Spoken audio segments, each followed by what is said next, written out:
سکوت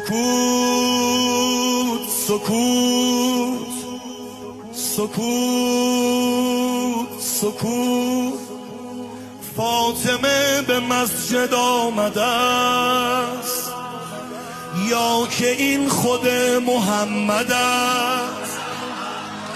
آمده نشان دهد به شهر، رهبر سقیف مرتد است. سران کودتا مقابلش همه به وحشت آمدن ز خشم فاطمه.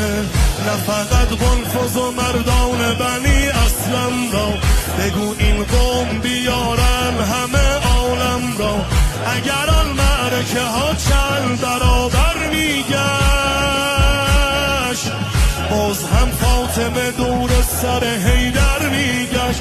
باز هم فاطمه دور سر حیدر